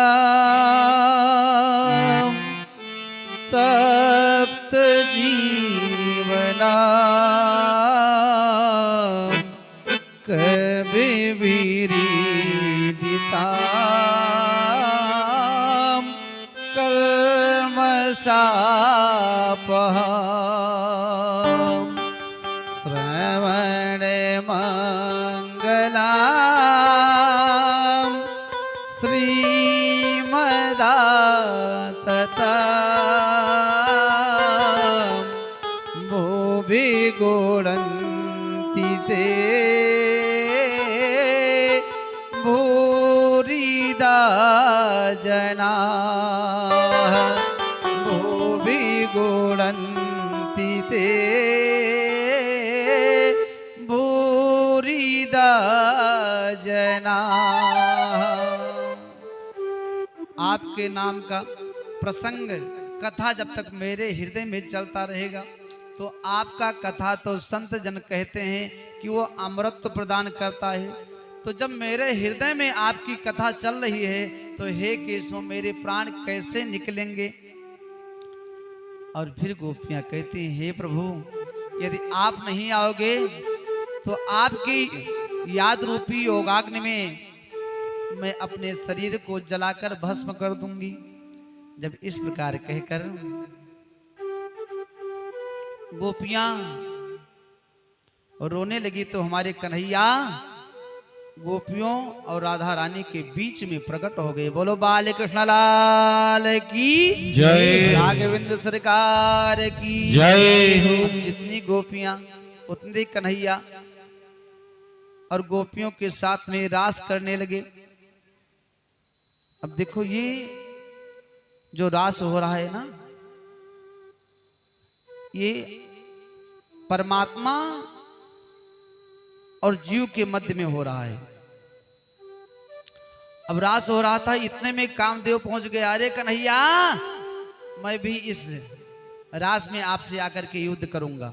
कन्हैया ने कहा, अरे भैया, मैं ही शिव रूप में तुमको जलाकर भस्म किया था, आपको याद नहीं है? फिर आप यहां पर आ गए कि जब शिवती सरनयन उघारा, जब शिवती सरनयन उघारा, निर्घत काम भयो जरिधारा, अवध धाम गयो जयकारा। कन्हैया ने कहा, अरे मैं शिव के रूप में आपको जलाकर भस्म किया था, आपको याद नहीं है, फिर युद्ध करने आ गए हो। तो कामदेव ने कहा, प्रभु मैं युद्ध तो करूंगा, चाहे मुझे फिर क्यों ना मरना पड़े, और आज मैं आपको पराजित कर दूंगा। तो कन्हैया कहते हैं, कौन सा युद्ध करोगे, किला का युद्ध करोगे या मैदान का? तो कामदेव ने कहा, देखो किले का युद्ध तो मैंने बहुत बार किया, आज मैं मैदान का युद्ध करना चाहता हूं। तो कन्हैया ने कहा, ठीक है आप युद्ध करो। देखो हमारे कन्हैया योगेश्वर हैं, योगी हैं। उनके सिर पर मोर का पंख लगा रहता है। मोर का पंख क्यों लगा है? क्योंकि जो मोर होता है ना, मोर भोगी नहीं होता है, योगी होता है। इसलिए हमारे योगेश्वर कन्हैया उस मोर पंख को अपने सिर पर लगाकर भ्रमण कर रहे हैं कि आप सब समझो मैं योगी हूं, योगेश्वर हूं। अब इधर रास होने लगा, सब नृत्य करने लगे कि ब्रह्मा नाचे, विष्णु नाचे, नाचे तारा मन मेरो बन गयो सखी रे पावन वृंदावन। नाचे विष्णु नाचे नाचे तारागण मन मेरो बन गयो सखी रे पावन वृंदावन। मन मेरो बन गयो सखी रे पावन वृंदावन। मन मेरो बन गयो सखी रे पावन वृंदावन। ब्रह्मा नाचे, विष्णु नाचे, नाचे नारद संग। ब्रह्मा नाचे विष्णु नाचे नाचे नारद संग। मन मेरो बन गयो सखी रे पावन वृंदावन। मन मेरो बन गयो सखी रे पावन वृंदावन।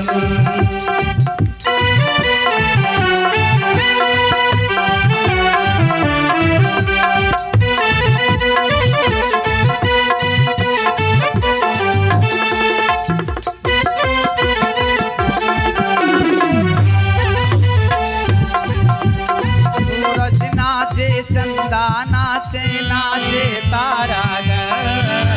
सूरज नाचे चंदा नाचे नाचे तारागण। हे मन मेरो बन गयो सखी रे पावन वृंदावन। मन मेरो बन गयो सखी रे पावन वृंदावन। नृत्य हो रहा है, सारे देवता नाचने लगे। जितने देवता है ना, ऊपर से पुष्पों की वृष्टि कर रहे हैं और नृत्य कर रहे हैं। गंगा यमुना सरस्वती नदियां भी नाच रही हैं। गंगा नाचे, यमुना नाचे, नाचे सरयू संग। गंगा नाचे यमुना नाचे नाचे सरयू संग। हे मन मेरो बन गयो सखी रे पावन वृंदावन। ओ मन मेरो बन गयो सखी रे पावन वृंदावन। भागवत भगवान की जय। सरकार की जय। सुखदेव जी ने रासलीला का प्रसंग राजा परीक्षित जी को श्रवण कराया। समय ज्यादा हो रहा, 10 बजने वाले हैं। एक कथा जो है, इस करके कंस से कहते हैं, सुनो आपका शत्रु जो पृथ्वी पर जन्म लिया, आपको पता है कौन है? कंस कहते हैं हमें तो नहीं पता है। तो नारद जी कहते हैं, ये जो वसुदेव जी हैं ना, देवकी, इन्हीं का वो पुत्र है जो नंद बाबा के घर कृष्ण बनकर घूम रहा है। अच्छा, तो नारद जी बोले, फिर उसको आप इतने दिन में मृत्यु दंड क्यों नहीं प्रदान किए? कंस कहता है, मुनिवर मैं जिसको यहाँ से भेजता हूँ उसको मारने के लिए, जो भी दैत्य मेरा यहाँ से जाता है वो वापस नहीं आता है। क्यों मैया? ऐसे तो नारद जी कहते हैं ये सब बात बंद करो, आप अपने घर पर उनको बुला लीजिए और घर पर जब आ जाएंगे मामा के घर पर घूमने, तो यहां पर आपके अनेकों दैत्य हैं, सब एक साथ एकजुट होकर के उसको मार डालेंगे। अब सुनो राजन, मैं यहां से जा रहा हूं, आपके हाथों के द्वारा परसों में कन्हैया को मरा देखना चाहता हूं और बलराम को भी मरा देखना चाहता हूं। अब नारद जी इतना कहकर वहां से चल दिए। अब कहां पहुंचे? जहां कन्हैया गाय को चरा रहे थे, कन्हैया के पास पहुंचे। कन्हैया, अरे योगेश्वर, अरे कंस, आपके मामा कंस का पाप का घड़ा क्या अभी भरा नहीं? कन्हैया ने कहा नहीं, भर गया है, अब समय नजदीक है। नारद जी ने कहा देखो प्रभु, कुछ भी हो, मैं परसों आपके हाथों के द्वारा कंस को मरा देखना चाहता हूं। कन्हैया ने कहा देखो तो नारद जी को, उधर तो मामा जी से कहकर आए हैं कुछ भी हो जाए परसों में कृष्ण बलराम को आपके हाथों के द्वारा मरा देखना चाहता हूं। इधर हमसे कहते हैं परसों में आपके हाथों के द्वारा कंस को मरा देखना चाहता हूं। कन्हैया नारद जी के इस बात को सुनकर हंसने लगे। और इधर कंस ने अक्रूर जी को बुलाया और कहा सुनो, आप जाकर के कृष्ण बलराम को यहां पर लिवा लाइए कि गच्छे नंद ब्रजम तत्र सुतायानक दुंदभे आसाते ते बिहानेन रथेन याने माचिरम। अक्रूर जी, आपको नंद बाबा के घर जाना है, रथ पर बैठकर जाओ और कृष्ण बलराम को मथुरा लेकर आ जाओ। अब अक्रूर जी ने सोचा यदि मैं कंस को मना कर दूंगा कि मैं नहीं जाऊंगा तो ये मुझे मार डालेगा, इसलिए चले जाने में ही भलाई है। अब जब रथ पर बैठकर चलने लगे तो अक्रूर जी सोचने लगे किम मया चरितम भद्रम किम तप्तम, किम मया चरितम भद्रम, मेरे किस जन्म का पुण्य उदय हो गया है, मैंने कौन सा अच्छा कर्म किया था जिसके कारण मैं आज कन्हैया को लेने जा रहा हूं। अब जब पहुंचे वृंदावन के नजदीक तो अक्रूर जी की समाधि लग गई, घोड़े अलग जा रहे हैं, अक्रूर जी का ध्यान कन्हैया में लग गया। सुखदेव जी कहते हैं राजन, जिस रथ पर बैठकर अक्रूर जी जा रहे थे उस रथ पर बैठ करके यदि मथुरा से वृंदावन के लिए प्रस्थान किया जाता था तो ज्यादा से ज्यादा 20 मिनट लगता था, लेकिन आज 7 घंटे व्यतीत हो गए, अक्रूर जी अभी पहुंचे ही नहीं, गोधूल हो गया। तो अक्रूर जी को स्मरण हुआ मुझे तो नंद बाबा के घर जाना है। नंद बाबा के घर के लिए प्रस्थान किए। सामने देख रहे हैं बहुत धूल उड़ रही है, अनेकों लाख गायें आ रही हैं। अक्रूर जी रथ से नीचे उतरे, सामने देखे कि गायों के झुंडों के बीच में हमारे कृष्ण और बलराम आ रहे हैं। दौड़कर कन्हैया के चरणों में प्रणाम करने जा रहे थे कि कन्हैया ने अक्रूर जी को हृदय से लगा लिया और कहा काका आपका आगमन कैसे हुआ। अक्रूर जी ने सारा हाल बताया कि आपके कंस मामा ने हमको भेजा है आपको लेने के लिए। अब कन्हैया अक्रूर जी को घर पर लेकर चलते हैं, सारा हाल बाबा को बता दिए। नंद बाबा ने कहा ठीक है, आज रात्रि आप विश्राम करो, कल मैं जरूर चलूंगा आपके साथ।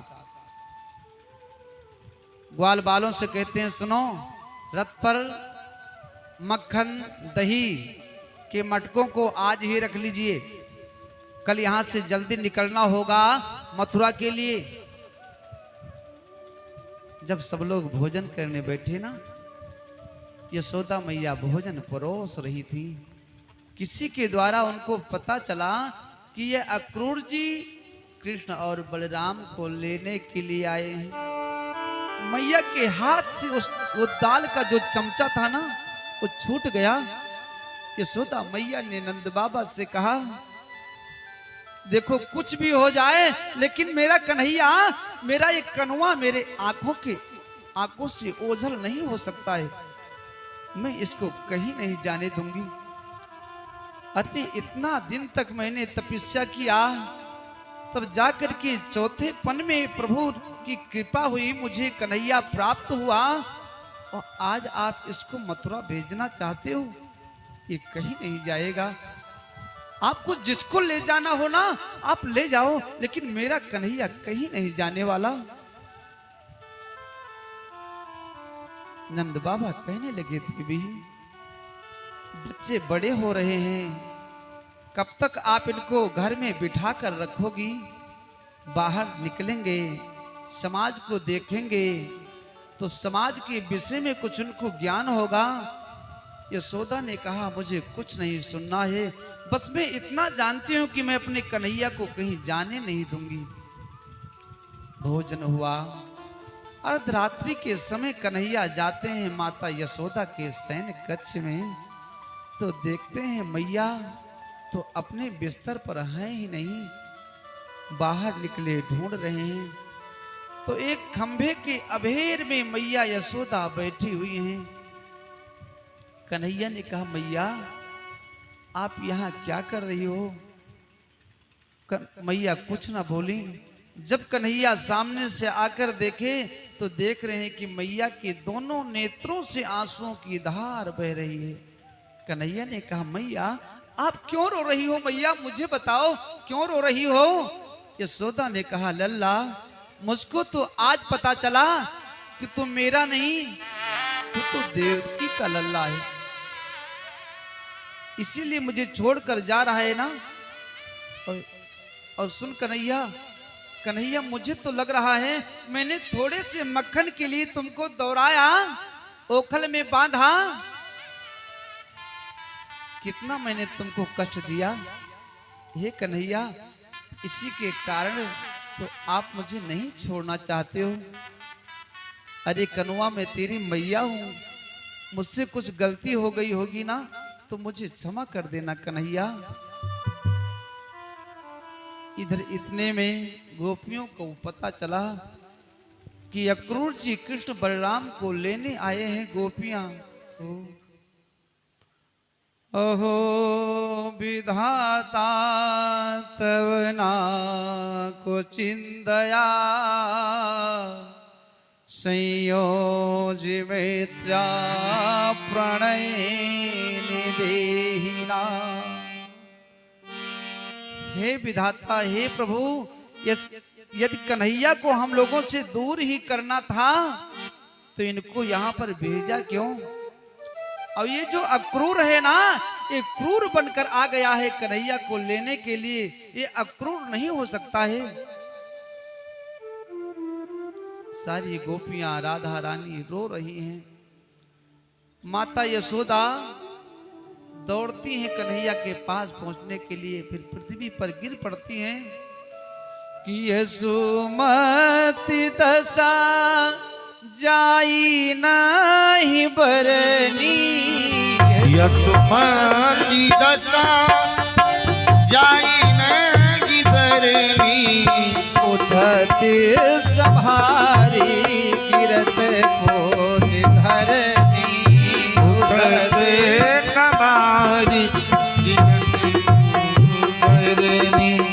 गोपी ने लपकी उठावत माता, गोपी ने उठावत माता, काविद बिरजी दिखाय विधाता, काविद बिरजी दिखाय विधाता। माता यशोदा दौड़ती हैं कन्हैया से मिलने के लिए, पृथ्वी पर गिर पड़ती हैं। और जब पृथ्वी पर गिरती हुई तो गोपियां दौड़कर माता यशोदा को उठाती हैं। आज नेत्रों से धार बह रही है। माता यशोदा कन्हैया के पास पहुंचकर कहती हैं कि देखो कि तुम बिन श्याम रहे नहीं प्राणा, तुम बिन रहे नहीं प्राणा, बात हृदय धन के कृपाना, बात हृदय धन के कृपाना। और गोपियां कहते हैं कि देखो आप यहाँ से जाना चाहते हो क्या? कन्हैया हम लोगों ने आपसे प्रेम नहीं किया, आपको किसी प्रकार का कष्ट पहुंचाया?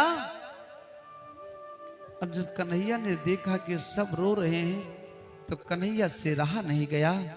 हमारे कन्हैया रोने लगे, दोनों नेत्रों से आंसुओं की धार बहने लगी और कहने लगे देखो मैं परसों आ जाऊंगा, आज मुझे जाने दो, मैं मामा से मिलकर परसों आ जाऊंगा।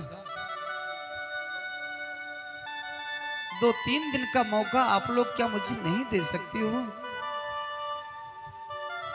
ग्वाल बाल गोपियां कहती हैं कि जा रहे हो तो जाओ, ब्रज छोड़कर हमसे मोह मोड़कर, प्यारे ब्रज सा कन्हैया नहीं पाओगे, नहीं पाओगे। रहे हो तो जाओ, ब्रज छोड़ के तोड़ के, प्यार सा कन्हैया नहीं पाओगे, नहीं पाओगे। जा रहे हो तो जाओ, ब्रज छोड़कर, हाँ ब्रज छोड़कर, प्यार ब्रज सा कन्हैया नहीं पाओगे, नहीं पाओगे। जा रहे हो तो जाओ, ब्रज छोड़ के ये तोड़ कर, प्यारे हम सा कन्हैया नहीं पाओगे, नहीं पाओगे।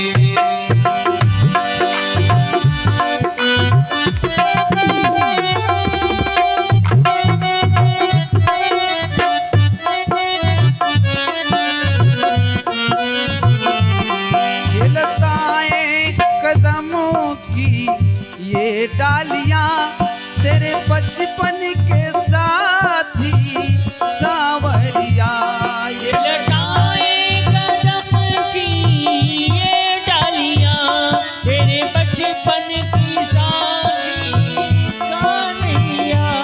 तेरी गलियां कहानी तेरी गा रही, हाँ तेरी गा रही, ऐसी गलियां कन्हैया नहीं पाओगे, नहीं पाओगे।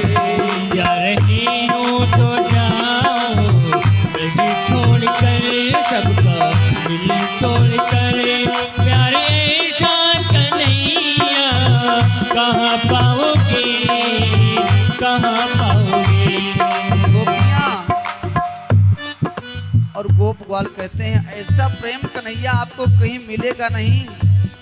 अब कन्हैया कहते हैं भैया मैं परसों आ जाऊंगा, आप मुझे 2-3 दिन के लिए मौका दे दो।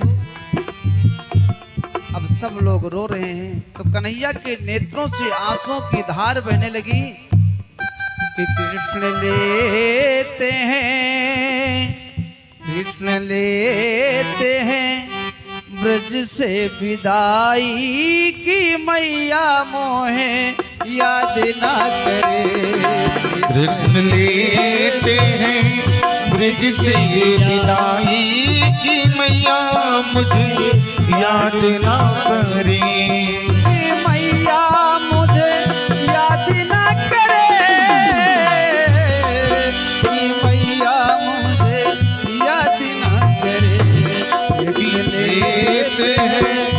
ब्रज से विदाई की मैया मुझे याद न करे, कि मैया मुझे याद न करे, कि मैया मुझे याद न करे। कृष्ण लेते हैं ब्रज से विदाई की मैया मुझे याद न करे।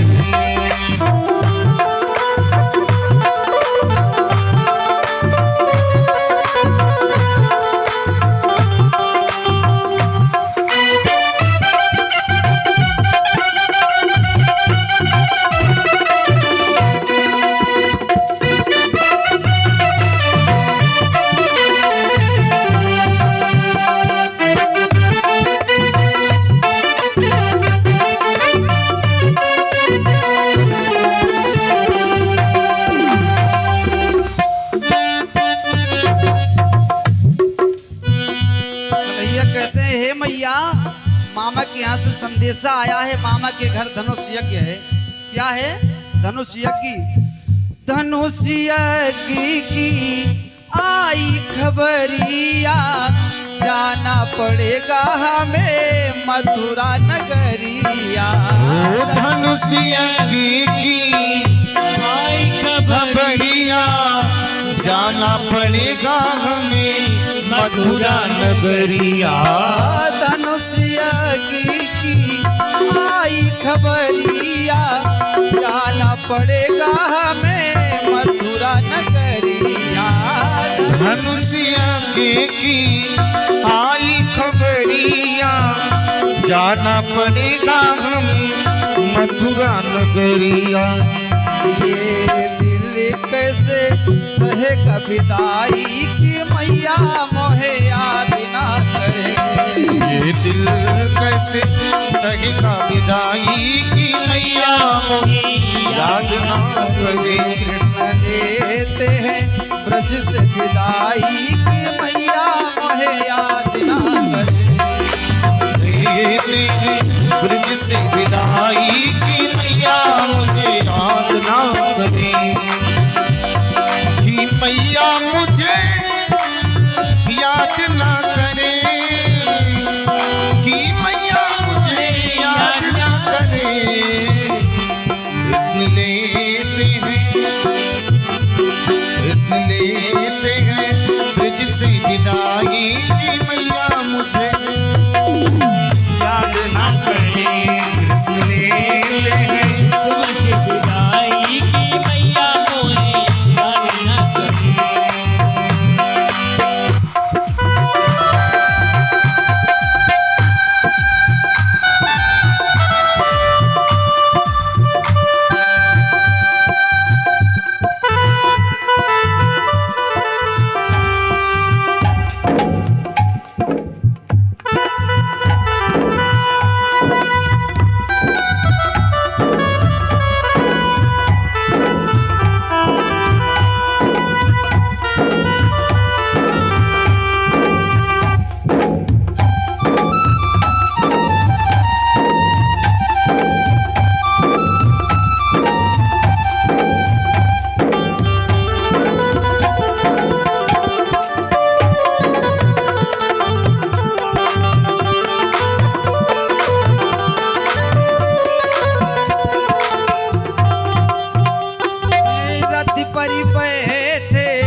मेरे बाबा हाय मोरी मैया।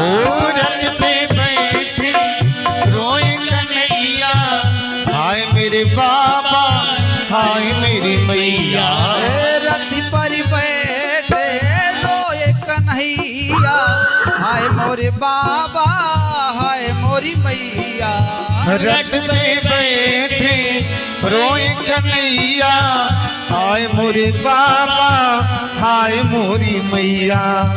अब जाने दे, अब जाने दे, ओ मेरी माई की मैया मोहे याद ना करे।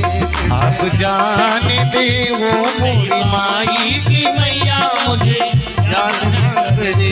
लेते हैं ब्रज से विदाई की मैया मोहे याद ना कृष्ण लेते हैं ब्रज से विदाई की मैया मुझे याद ना करे।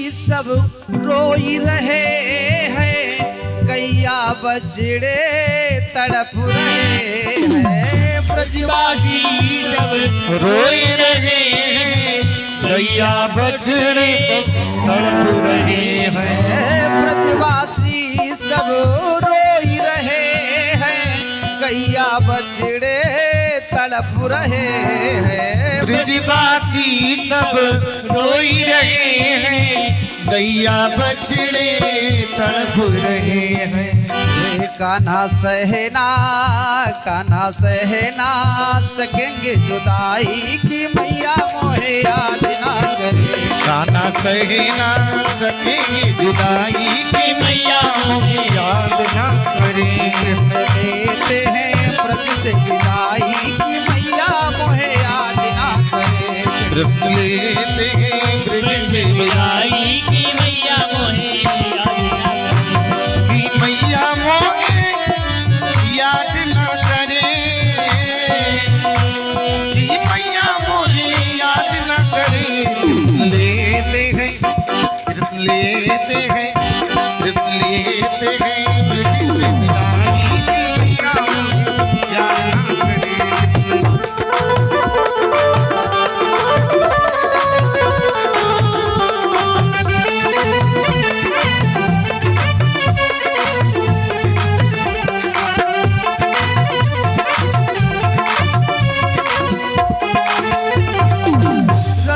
पकड़ी करी राधा रोए, सखिया खड़ी है रास्ता रोके। रथ को पकड़ी कर राधा रोए, सखिया खड़ी है रास्ता पकड़ के। रथ को पकड़ी करी राधा रोए, सखिया खड़ी है रास्ता रोके। रथ को पकड़ कर राधा रोए, सखिया खड़ी है रास्ता पकड़ के। ग्वाला देते हैं रो रो दुहाई कि मैया मोहे याद ना करे।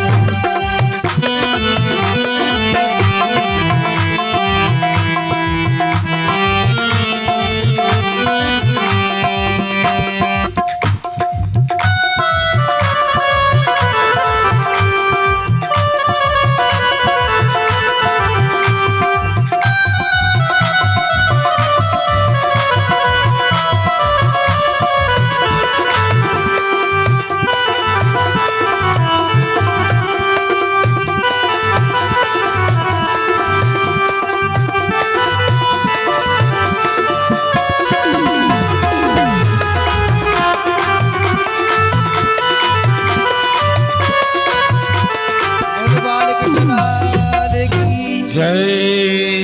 हमारे कन्हैया ने सबको समझाया कि मैं परसों वापस आ जाऊंगा। रथ पर नंद बाबा, कृष्ण बलराम, अक्रूर जी अनेकों ग्वाल बाल बैठकर चल देते हैं। यमुना नदी की उस पार पहुंचे। अक्रूर जी ने यमुना में स्नान किया और जब डुबकी लगाया तो कन्हैया ने अपनी लीला दिखाई। जिस रूप में प्रभु बाहर बैठे हैं उसी रूप में अक्रूर जी ने कन्हैया का दर्शन किया, लेकिन क्या देख रहे हैं कि शेषनाग के ऊपर लेटे हुए ब्रह्मा विष्णु महेश अनेकों देवता उनकी सेवा कर रहे हैं। अक्रूर जी सोच रहे हैं क्या मैं स्वप्न देख रहा हूं या सच में देख रहा हूं जो कुछ मेरे सामने है। क्या कन्हैया जल के भीतर आ गए? जल के ऊपर निकलते हैं तो देखते हैं कन्हैया सामने बैठे हैं, डुबकी लगाते हैं तो जल के भीतर दर्शन करते हैं। अक्रूर जी के समझ में आ गया कि कृष्ण ही योगेश्वर हैं। बाहर निकल कर आए और कहते हैं कन्हैया आप मेरे घर पर चलिए। कन्हैया ने कहा काका अभी नहीं, कुछ समय के बाद जरूर आऊंगा। अक्रूर जाकर के कंस से कहते हैं मैंने कृष्ण और बलराम को ला करके मथुरा नगरी के समीप छोड़ दिया। अब कन्हैया कहते हैं बाबा मैं मथुरा में घूमने जाऊंगा। नंद बाबा कहते हैं चुप कर, अरे अपना क्षेत्र नहीं है, यहाँ पर बड़े बड़े राक्षस घूमते रहते हैं। लेकिन कन्हैया जब जाने का हट करने लगे तो नंद बाबा ने बलराम से कहा भैया बलराम। हाँ बाबा। अरे कन्हैया को लेकर जाओ, मथुरा नगरी में घुमाकर इनको वापस ले आना। अब बलराम जी के साथ में कन्हैया चल देते हैं, सारे ग्वाल बाल भी चल दिए। तो एक ग्वाल बाल ने कहा कन्हैया मामा के घर जा रहे हो और हम लोगों के जो कपड़े हैं ना ये बड़े गंदे हैं, फटे पुराने हैं, तो कहीं नया कपड़ा मिल जाए तो ज्यादा अच्छा है। इतने में एक धोबी आ रहा था।